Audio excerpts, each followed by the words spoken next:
Hey everyone, it's Richard Metal Fan here, bringing you guys another 2021 review, and today we're going to be talking about the new EP from the band Enslaved, entitled Caravans to the Outer Worlds, which is out now through Nuclear Blast Records. Now, this sort of like after last year they dropped their 15th full-length album, Utgard, which I thought was pretty good. It's kind of different compared to a lot of other Enslaved albums. And Enslaved, of course, obviously early on in their career, they started off as like a black metal band, but then over time they've had like more like lyrics talk about like Norse mythology and also kind of like falling with like Viking metal, if that's even a genre.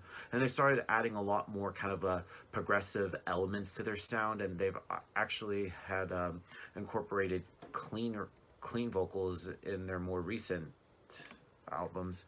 um and this little EP, I mean, it's only 4 tracks. I feel like from what I heard, one of their guitarists, Ivar Bjornsson, says it kind of like combines like the past, present, and future, kind of like stuff from like older Enslaved albums to like their more last couple records. Let's just dive right into it. Like the vocals on here are pretty tight, especially like the harsher vocals from Grutle Kielsen, and I think his harsh vocals and just growls are great. And then the clean vocals from Hakan Viante and Ivo Sendoy, probably butchered their names, but just the clean vocals, I feel like the contrast between harsh and clean vocals really showcase the band really well. The guitar work is tight from Ivar Bjornsson and Arv Eistel. It definitely comes up with some great riffs. The bass on here, Grutle's, I think stepped it up a lot. And the keyboards from Hakan Viannes, I feel like the keyboards add like a lot of depth and atmosphere to it. So without further ado, let's just dive right into this EVP track by track. Now, starting things off is the title track, Caravans to the Outer Worlds, and I feel like it is the most intense offering of the songs on here, which features Grutle's sort of like icy kind of like song vocals in all its glory, yet cycling through a series of mixed up riff work, low droning bass grooves, and some really flashy guitar soloing display through Arv, and as well as, I don't know, I just think it's a pretty great way to kick off the CP, just kick it off with a bang.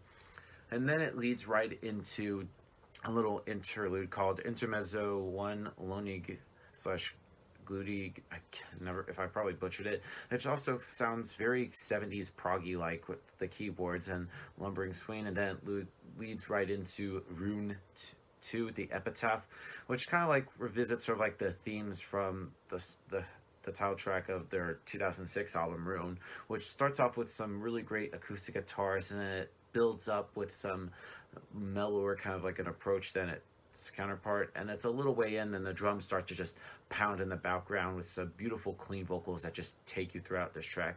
And I feel like you might get lost in there, as there's like a lot of layers to pick up on. And then, kind of similar to Caravans in the Outer World and Intermezzo 1, it pretty much closes things out with Intermezzo 2, the Navigator, which I think is pretty good to wrap up the CP, which begins with some busy piano parts before settling into sort of like a repetitive groove and guitar part. And the song just keeps building with sort of like spacey synths, which join it's really just well. It just really just finishes the EP off really well. Now, overall, Caravans The Outer Worlds by Enslaved, it's a pretty good EP. I feel like this could possibly showcase what Enslaved will do for the next full-length album. So to give this EP a score, I'm going to give Caravans The Outer Worlds by Enslaved a solid 9 out of 10. So yeah, that's my review of the EP, guys. Let me know in the comments what you guys think about it, and I'll see you all in the next review. And as always, keep it metal.